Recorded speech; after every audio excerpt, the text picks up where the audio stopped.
Mila, buenos días, buenas tardes, como dice Mila, saludos cuánticos.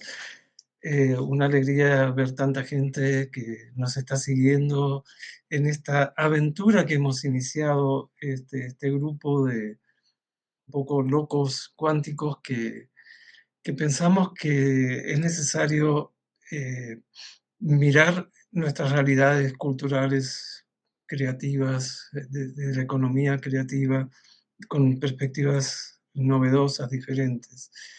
Em, Nosotros ya esta va a ser la tercera sesión, voy a compartir nuestro programa.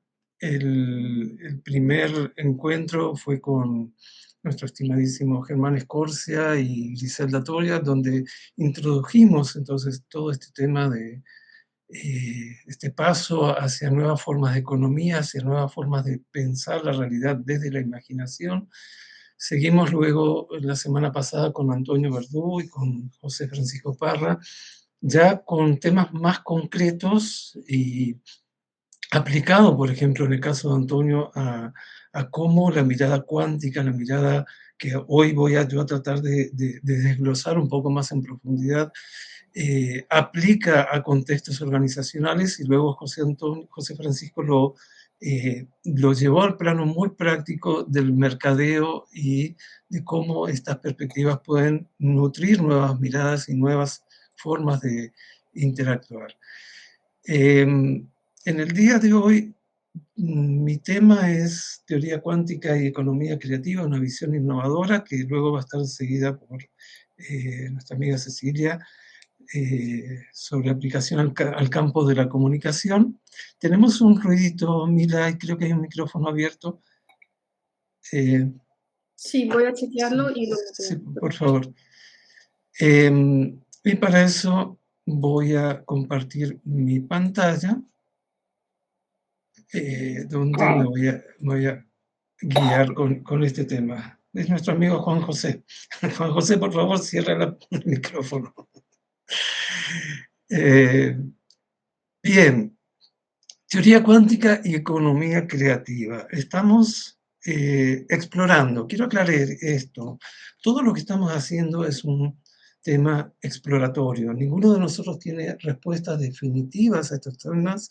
Estamos siendo muy aventureros, muy tal vez arriesgados al plantear estas conexiones, pero nos hace mucho sentido y pensamos que es importante abrir estos frentes de debate, porque la realidad, creo que a todos nos pasa, nos está pasando por encima con todo el tema de la inteligencia artificial, la computación cuántica. Entonces, desde ese lugar es que abordamos esto. Es decir, traemos en realidad más preguntas que respuestas, pero traemos también la intención de que esto genere debate, genere nuevas visiones, genere nuevas dudas, nuevas preguntas y también nuevas respuestas.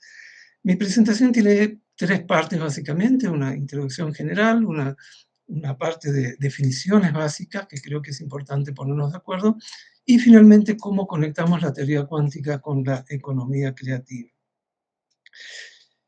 ¿Esta ponencia de qué trata? Básicamente, los que trabajamos en el campo de la economía creativa, las industrias culturales, sabemos que hay dos momentos en estos procesos. Hay un momento que es el momento de los creadores, ¿sí? El momento en donde vamos a generar desde las ideas procesos, y lo que queremos es ver cómo la teoría cuántica y la economía creativa puede, desde lo conceptual, ayudarnos a hacer análisis transdisciplinarios, nuevas miradas, ¿sí? Abrir perspectivas ampliadas para entender justamente cómo las industrias culturales y las industrias creativas son vectores absolutamente clave del desarrollo sostenible, ¿sí?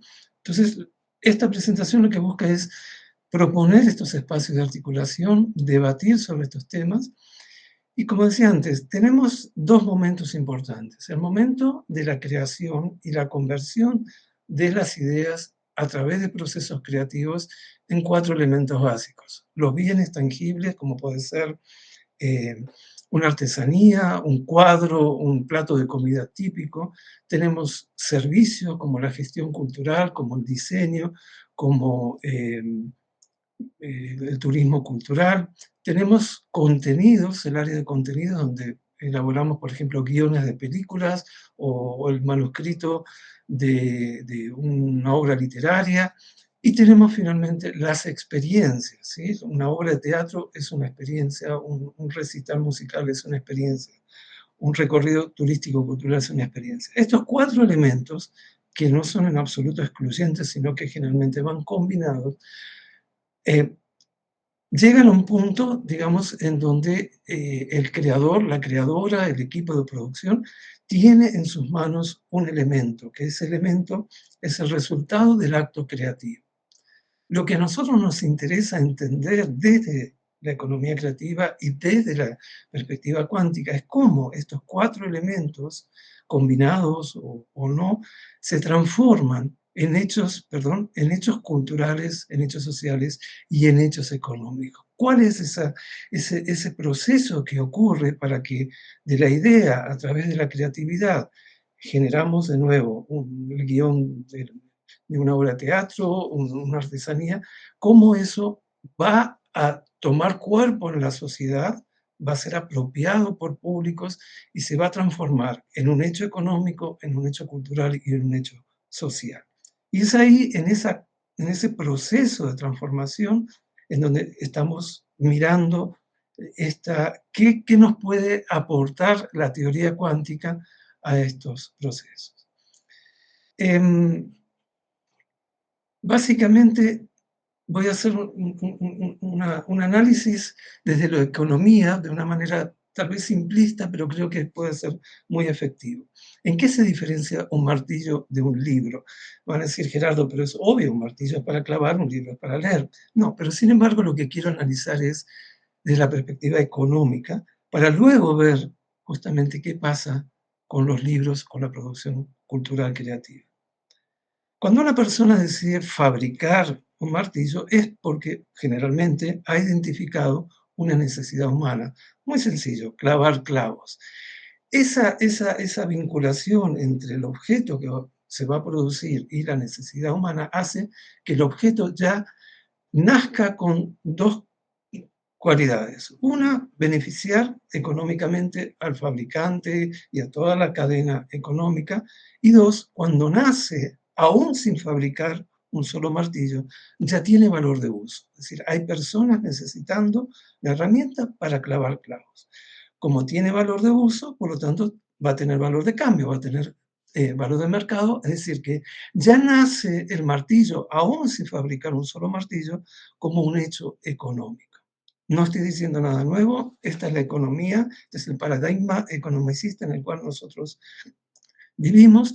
Y un detalle importante, es la demanda la que determina la oferta. Y vamos a ver después por qué digo esto.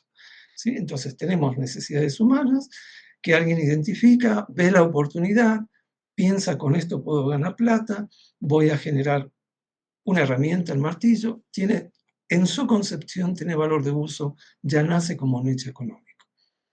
En esto creo que no hay discusión, es lo que vivimos cotidianamente. Ahora, ¿qué pasa con un libro?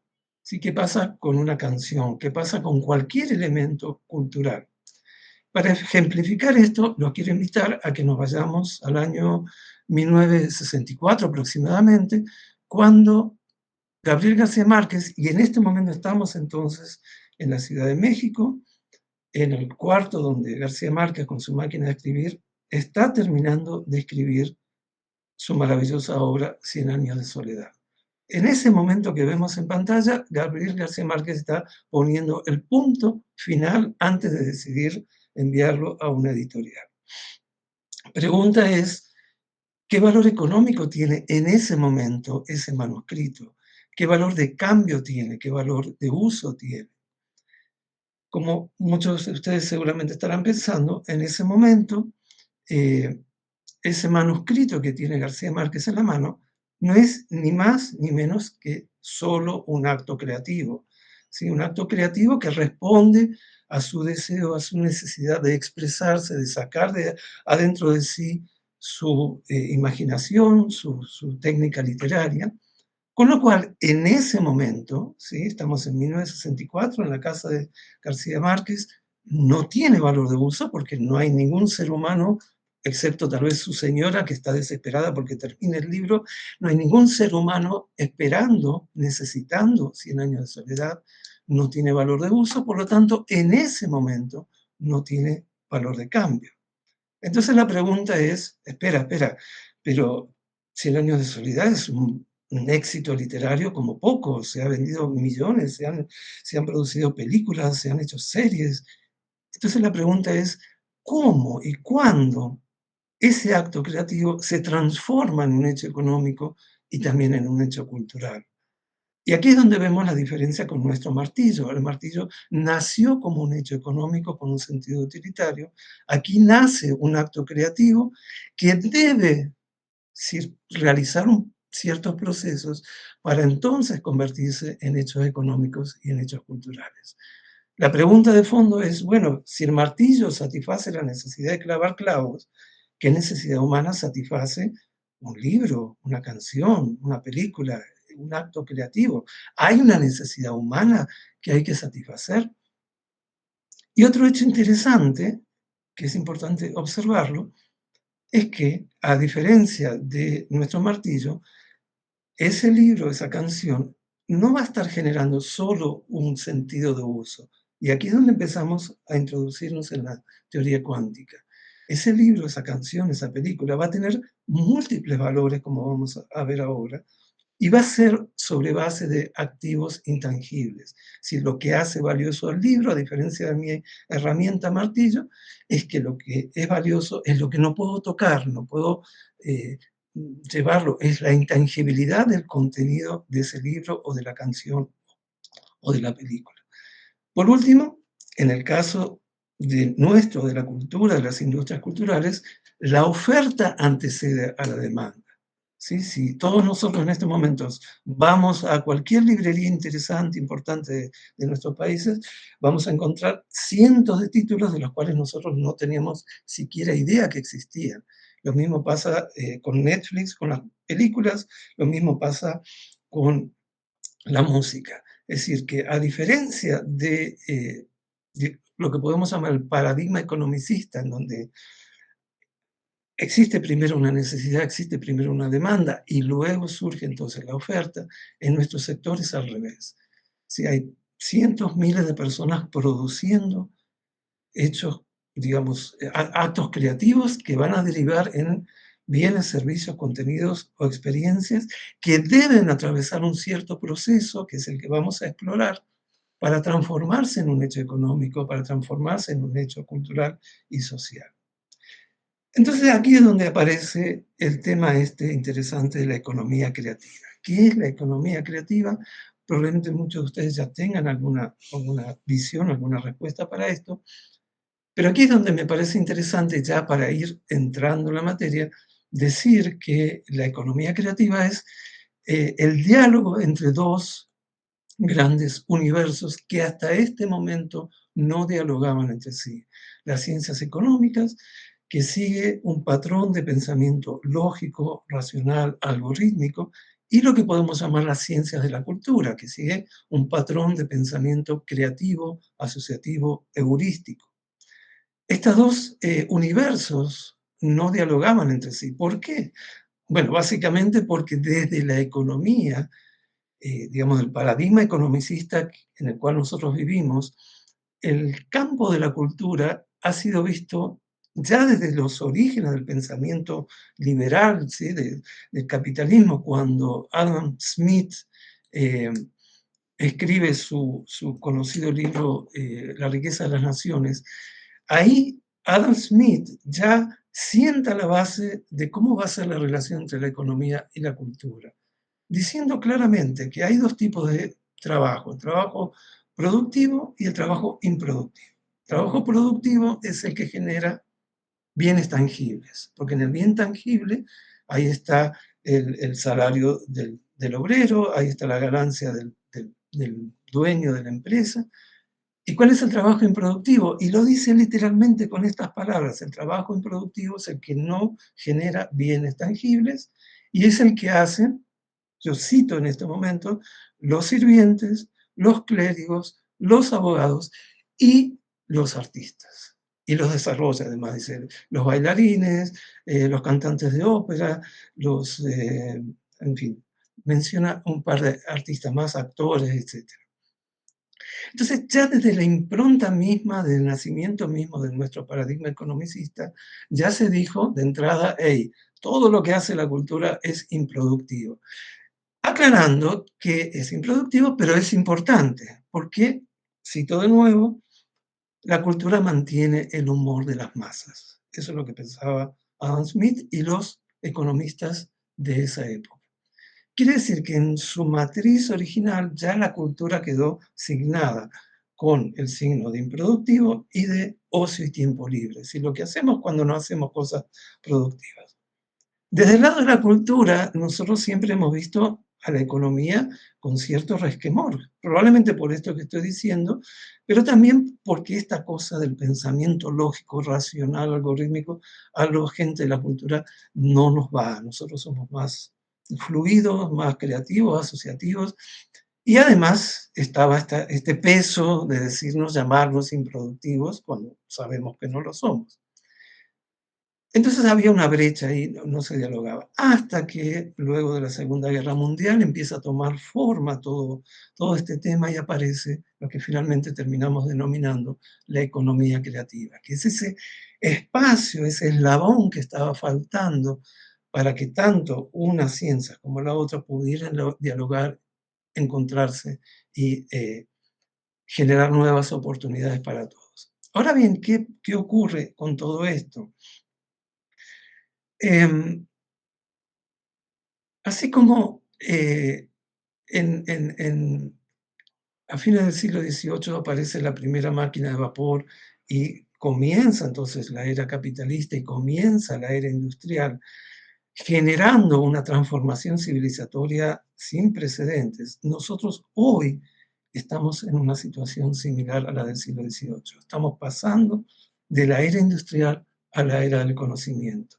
Y nosotros estamos aquí, nuestras generaciones, los más grandecitos, los más jovencitos, estamos siendo testigos, así como en aquel momento los campesinos vieron llegar la máquina de vapor y pasaron a ser obreros y a vivir en las ciudades.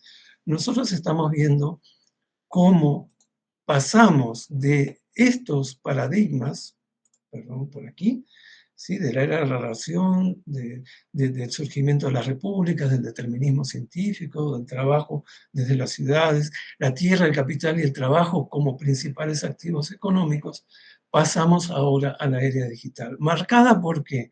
Marcada por la inteligencia artificial, la computación cuántica, la ubicuidad, ¿sí? Y ya la tierra, el capital y el trabajo ya no son más los principales activos económicos. Ahora vamos hacia los intangibles, que son el conocimiento, la creatividad, la innovación y la cultura.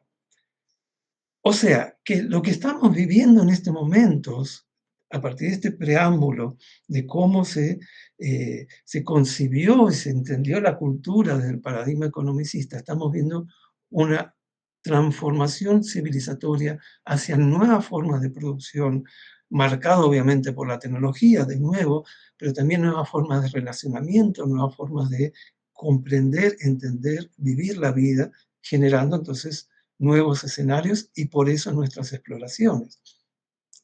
Yo les pido que no me crean lo que estoy diciendo, pero fíjense, todas las marcas que estamos viendo, la mayoría de ustedes seguramente las conocen, son líderes cada una en sus mercados, sí todas. Microsoft, Sun Microsystems, Google, Waze, 3M. La pregunta es, ¿por qué son líderes estas empresas en sus mercados? Y esto nos va a conducir luego a la teoría cuántica. No es por los productos o los servicios que venden, es por la forma en que gestionan justamente esos activos que mencionaba recién. Cómo gestionan su creatividad, cómo gestionan su capacidad de innovar, cómo gestionan la cultura también. Fíjense que Starbucks no es líder en el mercado de las cafeterías por el café que venden, personalmente no me gusta, sino porque modificó la cultura de consumir café en un espacio público. ¿Sí? Hasta antes era sentarte en una mesita, venía un camarero, te servía el café, te iba y ya. Ahora Starbucks dice, no, ¿cómo le gusta a la gente vivir? Cambiemos el patrón cultural, pongamos un sofá cómodo, pongamos wifi gratis, te llamamos por tu nombre.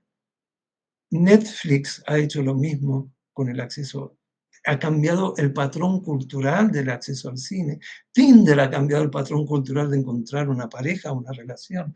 Uber ha cambiado el patrón cultural de cómo nos movemos por la ciudad.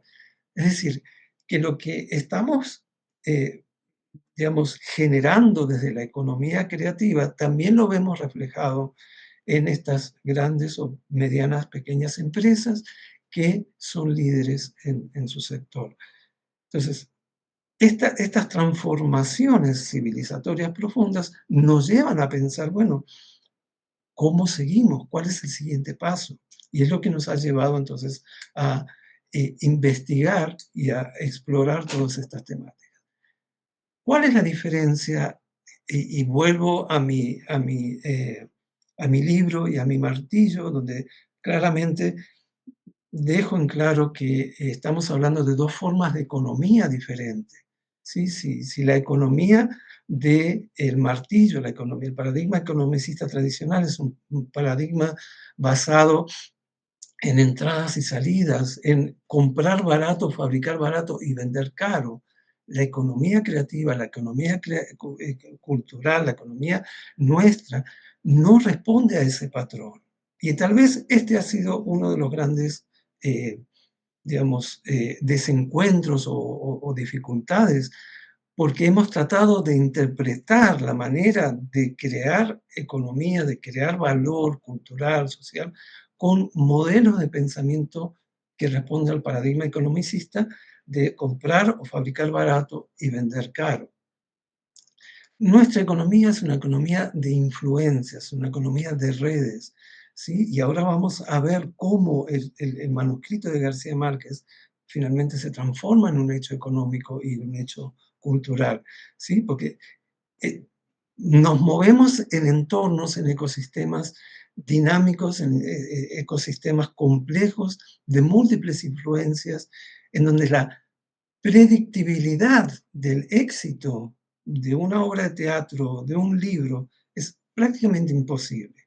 A diferencia de mi martillo, o cualquier objeto tangible como un martillo, en donde yo puedo revisar el estado contable de mi empresa del año pasado y hacer una predicción, decir, si yo invertí tanto en publicidad, si invertí tanto en posicionamiento de marca, etcétera, y yo vendí tanta cantidad de martillos, si yo incremento mi mercadeo, bueno, la probabilidad de que yo incremente proporcionalmente las ventas es bastante grande. Yo no puedo hacer eso con un libro, no puedo hacer eso con una canción, no puedo hacer eso con, ¿sí? Entonces, ¿cómo? ¿Cómo se hace? ¿Cómo generamos predictibilidad en el campo de la cultura sabiendo que la necesidad de lo cultural es un hecho fundamental, es un derecho humano? Ni siquiera es un lujo, es un derecho humano tener acceso a los bienes, a los servicios, a los contenidos y a las experiencias culturales. Entonces, lo que nos ocupa a nosotros desde la Alianza Iberoamericana y del Caribe para la cultura cuántica es cómo generamos predictibilidad, cómo generamos sostenibilidad de los y las trabajadoras del ámbito de la cultura y cómo se beneficia la sociedad en su conjunto. Entonces, fíjense, uy, au.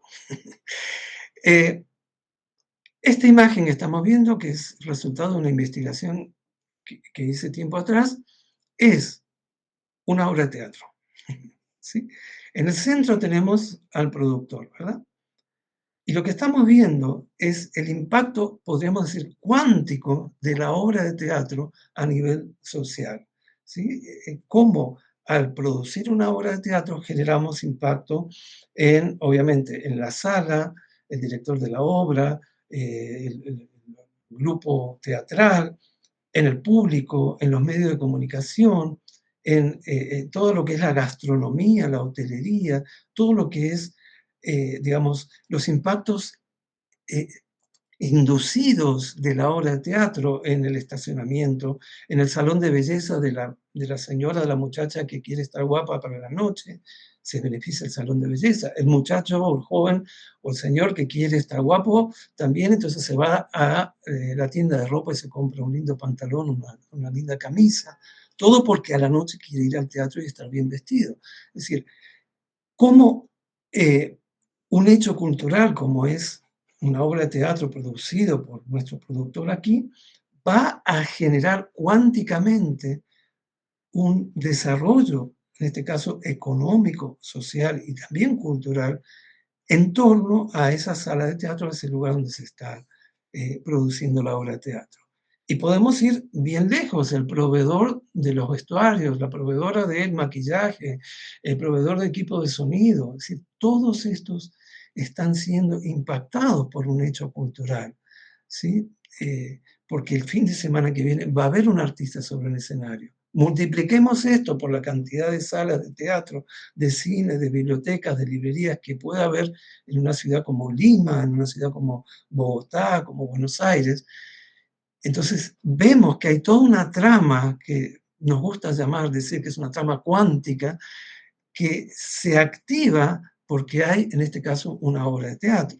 Si yo quito de aquí a nuestro emprendedor que está en el centro, a nuestro productor, no es que el restaurante deja de vender, ni que el salón de belleza deja de vender, pero no va a recibir el impacto de este ecosistema que se ha construido en torno a esta producción teatral.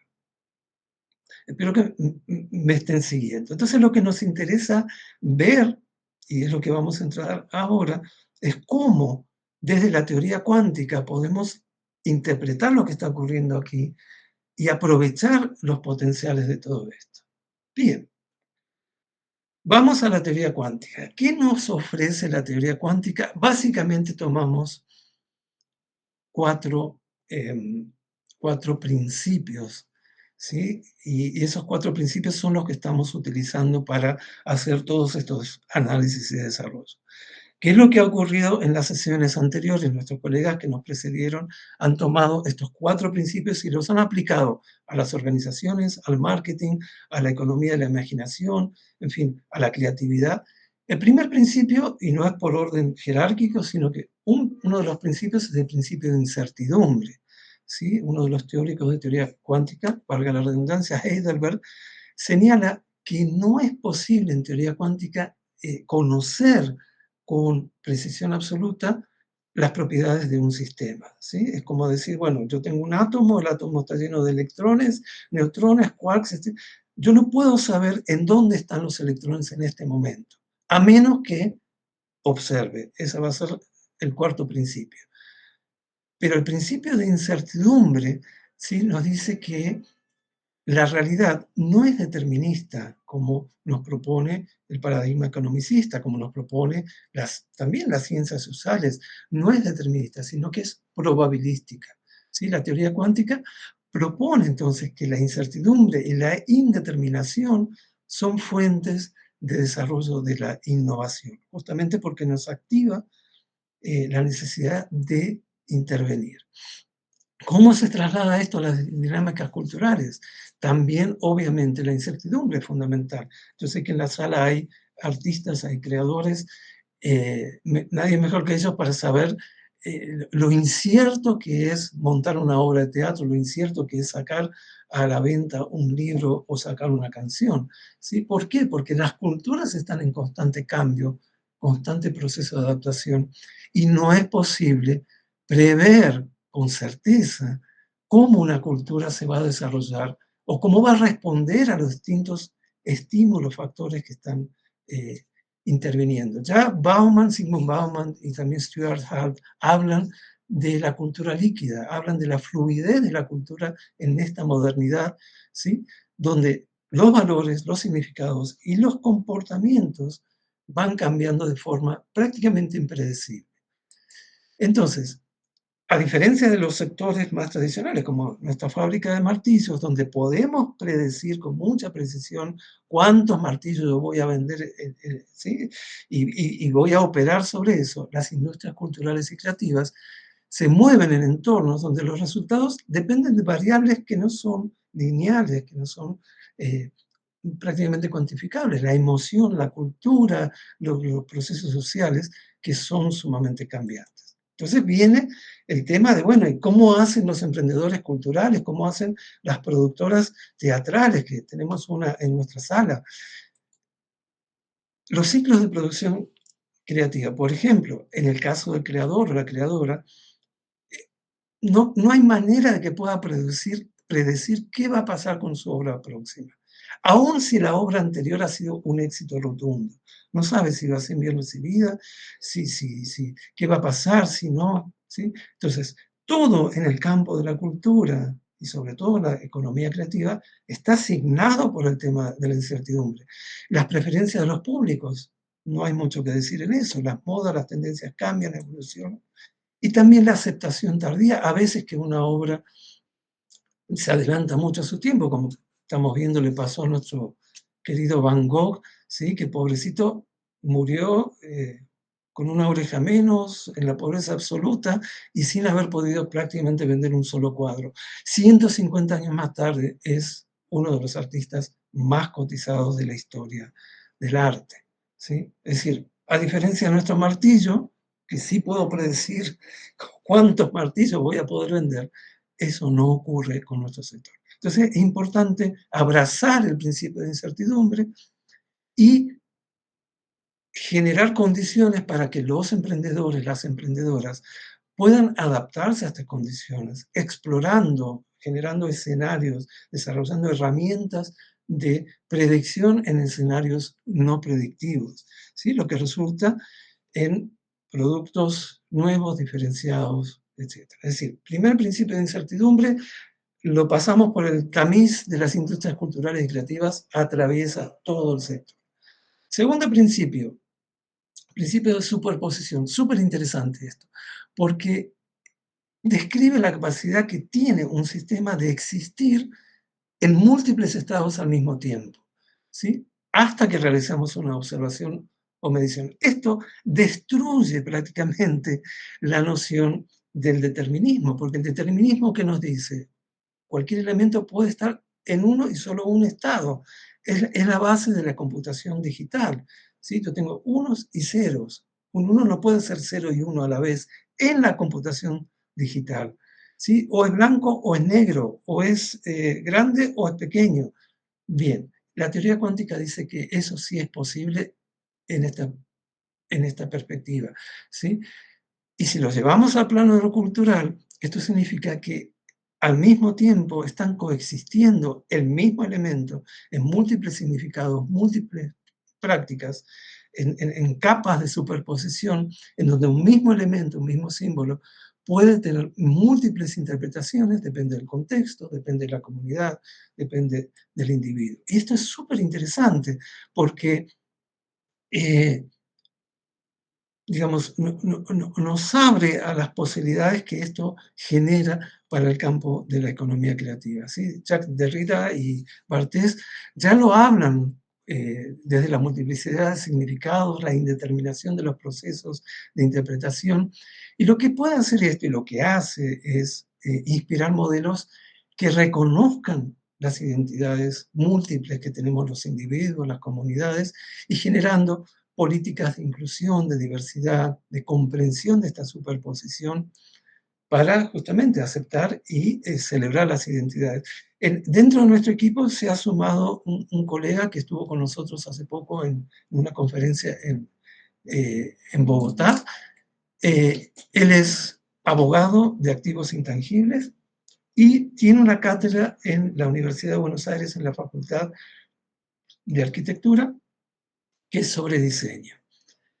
Y él nos explicaba en su presentación este principio de la superposición. Si su cátedra maneja tres variables, el derecho, la economía y el diseño, integradas, no es que es el derecho por un lado, el diseño por otro y así.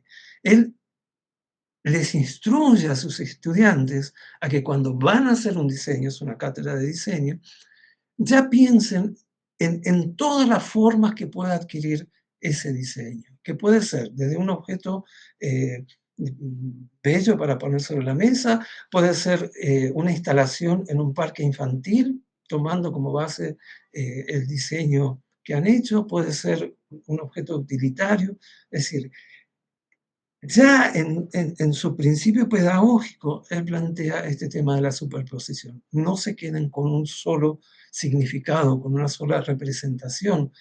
Denle todas las posibles superposiciones posibles, porque de ahí nacen entonces las innovaciones. Lo que estamos proponiendo, lo que se propone, entonces, tomando el principio de superposición, de que un mismo elemento puede tener múltiples estados simultáneamente, es un enfoque transdisciplinario que obviamente abre nuevas líneas de investigación. ¿Sí? Si superponemos ahora lo cuántico con los estudios culturales, entonces pueden aparecer, y es a lo que estamos apostando desde nuestra alianza, en nuevos modelos de interpretación, de interdependencia, interacción, lo que genera campos nuevos de investigación. Por ejemplo, una obra de arte tiene simultáneamente, lo vamos a ver enseguida, un valor estético, un valor simbólico, un valor comercial, al mismo tiempo, ¿sí? No es que es o comercial o estético o simbólico, pero depende de quién lo observe, ¿sí? Un festival cultural puede traer múltiples públicos, desde turistas internacionales hasta comunidades locales, o el diseño de productos y servicios para que puedan cumplir múltiples roles, como mencionaba en el caso de nuestro colega Luciano. Entonces, aquí aparece la necesidad también de generar indicadores para poder también ir evaluando y midiendo todo esto que estamos hablando. ¿Sí? Podemos medir la diversidad de usos, los significados asignados, los ingresos que se generan por cada uno de los significados asignados o los usos asignados. Es decir, que vamos integrando el principio de incertidumbre con el principio de superposición, y el tercer principio que vamos a ver hasta el cuarto es el principio de entrelazamiento. Otra noción que nos aporta la teoría cuántica es sumamente interesante, que dice la teoría cuántica, y sobre este principio se sustenta además la computación cuántica. Esto ya no es teoría, estimados y estimadas, esto es computación cuántica que está ocurriendo ya, ¿sí? Que dice que dos partículas, dos átomos, dos neutrones, lo que sea, pueden estar vinculados e influyéndose instantáneamente, si en tiempo real, aún si están a gran distancia. ¿Sí? Esto es algo que rompe con todo lo que nosotros conocemos. O sea, si no hay cercanía entre elementos, no concebimos que se puedan estar influyendo. Bueno, pues la teoría cuántica demuestra que dos átomos, uno en Moscú y el otro en Nueva York, buscando la conciliación, ¿sí? Pueden estar influyéndose mutuamente aún sin estar vinculados físicamente. ¿Sí? Tiene que ver con manejo de energías, tiene que ver con manejos que eh, trasciende realmente lo que manejamos en lo cotidiano. Si lo llevamos al campo de la cultura, bueno, pues lo vimos de manera muy marcada durante la pandemia. ¿Sí? Cómo artistas de todo el mundo se integraban, se conectaban, generaban conciertos, ¿sí? Uno en Madagascar, otro en Mongolia, otro en Buenos Aires, y generaban, ¿sí? A través de estos procesos de entrelazamiento, eh, generaban música, generaban obras de teatro. Pueden decir, bueno, ahí el elemento de conexión es la tecnología, pero de todos modos, como un hecho cultural que nace en Corea del Sur, como el K-pop, está influyendo en la música y en los jóvenes de todo el planeta, ¿sí? Entonces, eh, tomando esto, ¿sí? Desde la perspectiva de la globalización, la interconexión social, vemos que la economía creativa puede estar generando influencias, puede estar generando interdependencia entre medios de comunicación, comercio, redes de comunicación, lo cual nos abre la mente a pensar y a repensar cuáles son los alcances de la economía creativa, de las industrias culturales y creativas. Esto sirve entonces como base para pensar nuevos modelos económicos que reconozcan y que potencien esta interdependencia a nivel global, generando plataformas colaborativas, economías compartidas. Ya Arjun Apadurai y Manuel Castells, nuestro conocido Manuel Castells, ya en sus primeros trabajos ya exploraban este tema de cómo las redes globales van vinculando, van enlazando diversas culturas en la era de información. ¿Sí?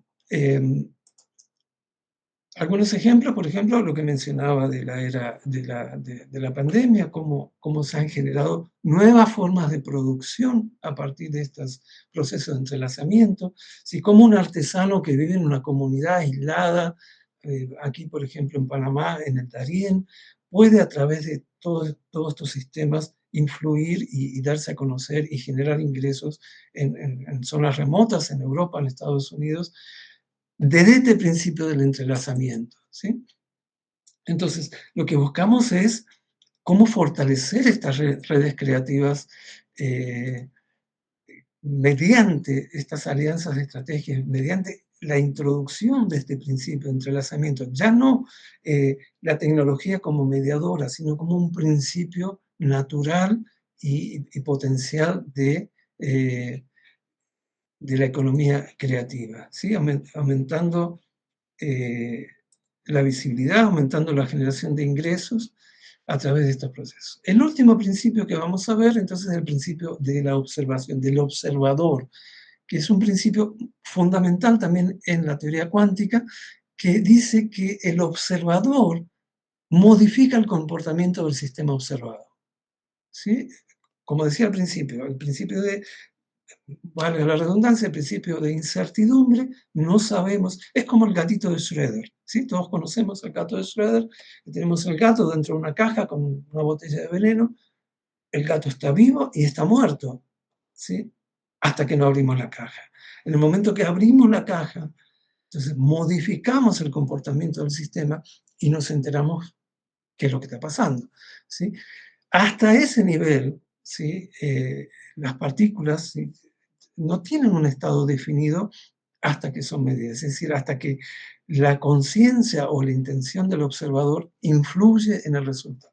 ¿Qué pasa en el campo de la economía creativa? Bueno, es el papel de los públicos, el papel de las instituciones, el papel de, digamos, los sistemas culturales, que como decíamos al principio, García Márquez, cuando pone punto final a Cien años de soledad, lo único que tiene en la mano es el resultado de un acto creativo. ¿Cuándo eso se va a transformar en un hecho cultural y en un hecho económico? En base a este principio.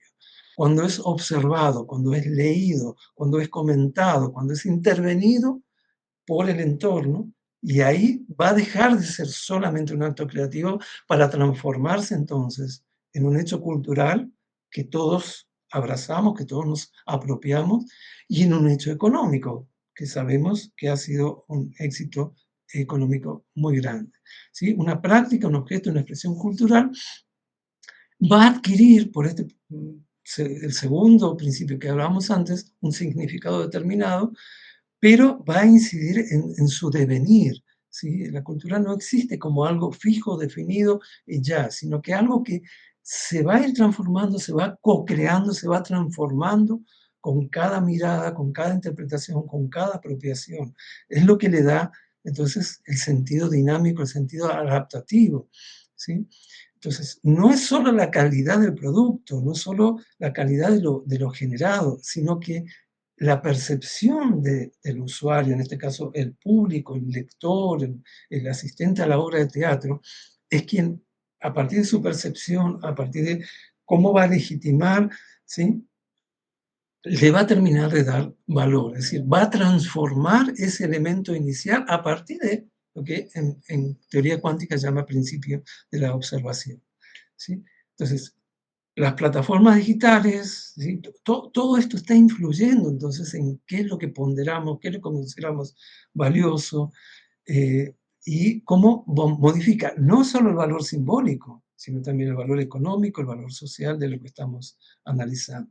Entonces, una comunidad en Verá, es una de las comunidades que tenemos aquí en Panamá, que transmite oralmente sus tradiciones, va a ver cómo esa narrativa se transforma en la medida que hay un documentalista que graba, que lo convierte en documental, ¿sí? Entonces va a ir transformándose en la medida que es siendo observado por otras personas, ¿sí? La obra de un artista visual en Bogotá también puede transformarse en un hecho cultural y en un hecho económico, solo cuando hay un público que la va a ver, que lo va a legitimar, ¿sí? En una galería, en un graffiti o lo que sea. Entonces, el principio de observación, que en teoría cuántica es esencial, es uno de los principios más importantes, aplica también al campo de la cultura, al campo de la economía creativa, porque ningún observador, ningún público es un agente pasivo, no es que alguien compra la entrada, se siente, ve la obra, aplaude y se va. No, está definiendo, está transformando, está legitimando, ¿sí? Y en ese devenir, entonces, asigna valor cultural, asigna valor económico, asigna, ¿sí? Sin ese público observador, pues tendríamos solamente actos creativos. Si nadie hubiera leído 100 años, el manuscrito de 100 años de soledad, pues hubiera quedado en un manuscrito y ya, y nadie nos hubiéramos perdido esa gran aventura. Entonces, esas primeras aplicaciones, de nuevo, insisto, estamos explorando, estamos empezando a conectar cables que están sueltos y viendo qué resulta de todo esto. Nos lleva también a preguntarnos, bueno, si el martillo satisfacía la necesidad humana de clavar clavos, ¿qué necesidades humanas satisface la cultura? ¿Sí? Vamos a dejar las preguntas para el final, así yo ya voy acercándome al final, ¿sí? Fíjese cómo modificando la perspectiva, el paradigma económico, nos vamos encontrando con miradas cuánticas casi sin quererlo, ¿sí? Cuando yo me pregunté, bueno, pero trabajando con emprendedores, con emprendedoras, queriendo colaborar en la sostenibilidad de su emprendimiento, me preguntaba, y les preguntaba eso, pero ¿qué necesidad humana está satisfaciendo? Más allá de lo bonito, de lo lindo, de lo hermoso, tiene que haber algo más, porque esa ansiedad, ese deseo de escuchar música, de leer libros, de ver películas, de visitar lugares culturales, todo eso responde a necesidades más profundas que solamente eh, el- el- lo bonito. Y resulta que hay un economista que falleció hace un par de años, de origen chileno, a pesar de su nombre alemán, Manfred Maximin, que desarrolla esta teoría, este modelo de economía a escala humana, donde justamente conecta la economía con, exactamente, satisface lo humano, dice Miroslava, conecta la economía con lo humano. Ya, yo creo que en un ejercicio avanzado de pensamiento cuántico, él dice, mira, no hay infinitas necesidades humanas como se plantea en otros modelos. Hay 9 necesidades fundamentales de las cuales derivan todas las otras. ¿Cuáles son? Obviamente la subsistencia, la identidad, la protección, el ocio, el entendimiento, la creación, el afecto, la libertad, la participación. Sí, cuando yo pregunto, como recién respondía Miroslava, cuando pregunto qué necesidades humanas satisface la cultura, aparecen estos elementos. Y fíjese que esta es una matriz.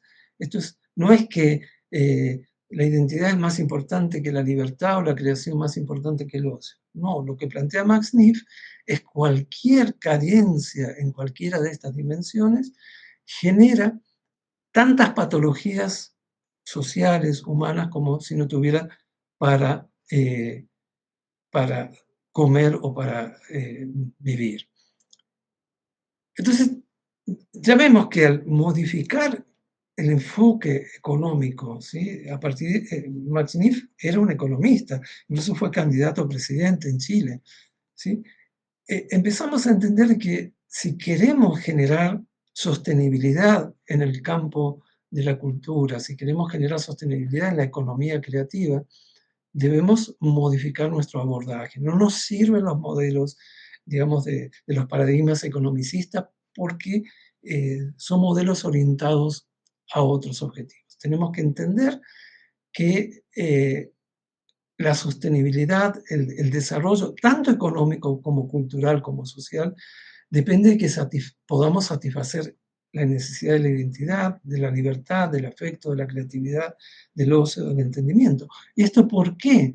Porque cada vez que ustedes abren un libro, cada vez que ustedes se ponen los auriculares y se escuchan una canción, ven una película, se les está nutriendo simultáneamente de todos estos elementos. Placer, pertenencia, conocimiento, vivencia, libertad, creatividad. Es decir, lo que plantea Max Neff es expandir registros de emociones. Es decir, que todo lo que hace la cultura, todo lo que hace la economía creativa, la creatividad, es nutrirnos de múltiples valores, ¿sí?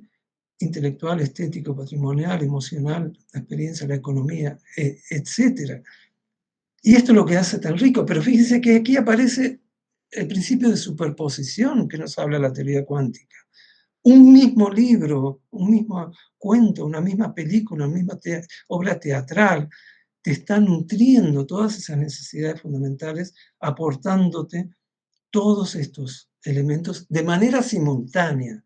No es que ahora vamos a lo emocional, ahora vamos a la experiencia. No, simultáneamente y de manera cuántica te está entrando, te estás apropiando de esa narrativa que te está compartiendo el actor, la actriz, el escritor o el director.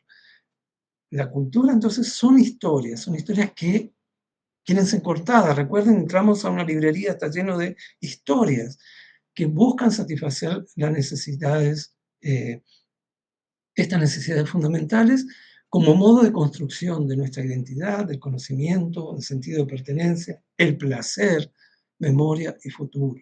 ¿Sí? Son modos, son elementos que nos aportan para saber de dónde venimos, cuál es nuestro lugar en la historia hoy y hacia dónde podemos ir.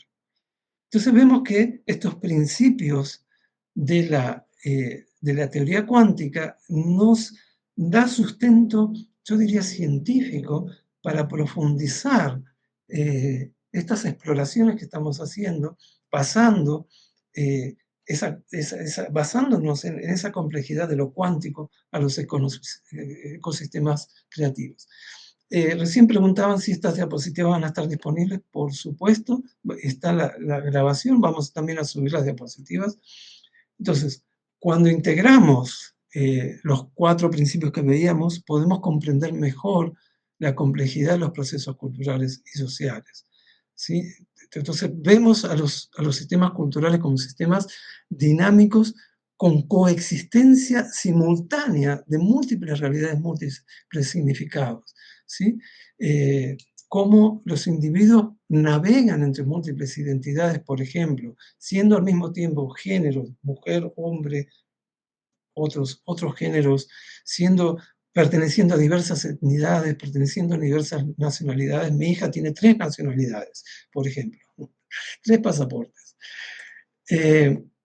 Buscando también superar ese determinismo que hemos heredado de la mirada, digamos, del determinismo científico que nos heredó ya Isaac Newton y de ahí en adelante, para pensar en modelos mucho más líquidos, como diría Bauman, mucho más fluidos, que nos permita analizar la adaptabilidad de los movimientos culturales y creativos, permitiendo también la emergencia. Recuerden que en el arte todo es innovación, o sea, los artistas están creando, innovando permanentemente. Entonces, abordemos esa complejidad, esa incertidumbre para generar entonces, seguir generando innovación, sobre todo en esta época en donde la inteligencia artificial parece que estar desarrollando habilidades creativas y muchos artistas están muy preocupados con esto. Llevarlo todo esto a abordajes inter y transdisciplinarios que abran nuevas líneas de investigación, vinculando la teoría cuántica con la economía creativa, que puedan generar modelos de sostenibilidad, modelos de desarrollo innovadores, viendo esta interacción, viendo estas incertidumbres, ¿sí? A partir de cómo las culturas están entrelazadas y generando teorías que sean mucho más inclusivas y adaptativas. Ya para ir terminando, entonces, en nuestra región iberoamericana tenemos muchos elementos, tenemos una diversidad cultural casi infinita, ¿sí? Desde música folclórica, artes visuales, Es decir, como decía, creo que era García Márquez también, que decía que debajo de cada piedra en Latinoamérica hay un creador, una creadora. O sea, somos una región bendecida por la capacidad creativa, que debemos encauzar, obviamente, ¿sí? La importancia social, la importancia ya no solo desde lo económico, sino para la convivencia, fortalecer las identidades, las cohesiones sociales, sobre todo en los entornos de tanta desigualdad que vivimos, sobre todo en Latinoamérica.